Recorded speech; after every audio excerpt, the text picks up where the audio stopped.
1992. President George W. Bush and President Boris Yeltsin meet and declare the Cold War is officially over.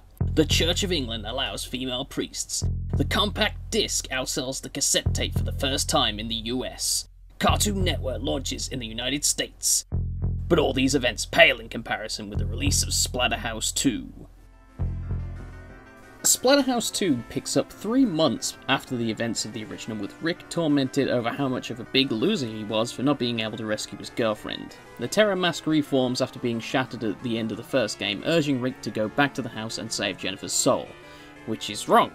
Actually, in the Japanese version, they clarify that it's a completely new house, which makes sense because the first mansion burned down.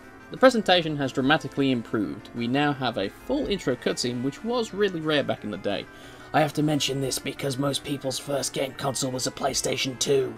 Now on the more powerful Mega Drive, we have an increase in graphical quality while still retaining the grotesque gore that the original was known for, with backgrounds keeping their gruesome details to becoming downright trippy.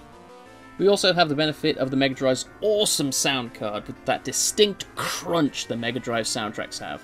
With the inclusion of digitized voices, Splatterhouse again was able to distinguish itself from the rest of the Mega Drive library, which was known for being no stranger to blood. Although I am pretty disappointed they changed Rick's getting hit sound from a pathetic ouch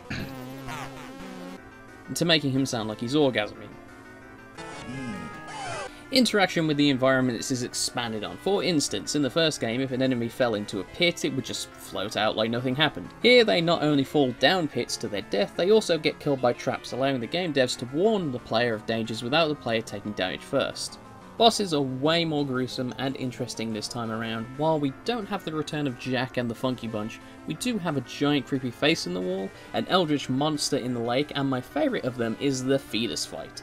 Please don't judge me for getting satisfaction from using chainsaws on unborn children. These designs are gruesome, but some boss fights take it too far with how fast they can move. I have no idea how you are supposed to react to some of these attacks, making some boss encounters part memorization and other parts mash the attack button and hope you kill the boss before they kill you.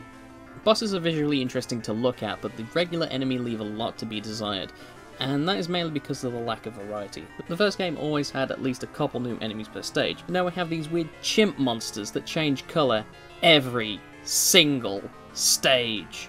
Admittedly, they are a fun enemy to fight because they have different behaviours you need to react to, but I don't see why they couldn't have used other enemies instead. Shout out to the box art though for looking so goofy. We have Casey Jones about to twat a xenomorph with a cutesy octopus in the corner, and a ghosty watching the whole thing. The tone of the game is completely ruined by this box art, I love it. We have new gameplay scenarios that help add variety, such as an elevator sequence and a scrolling section. Sure, they are the laziest and in my opinion least fun types of gameplay, but when you're in a game that is literally moving left to right, any difference in gameplay does help. Splatterhouse 2 is definitely an improvement in terms of visuals, but nothing is really expanded upon to make it stand out from the first game, which was probably for the best considering not many people owned a turbo graphics back in the day. There were some quality of life changes, such as a difficulty setting and a password system, but you may as well call this game Splatterhouse Deluxe. Splatterhouse was ahead of its time, and we can still feel its effects today, as it was the only M-rated game on the Virtual Console, which blows my mind that after all these years, Splatterhouse 2 still has the kind of impact to still raise the eyebrows of the ratings board.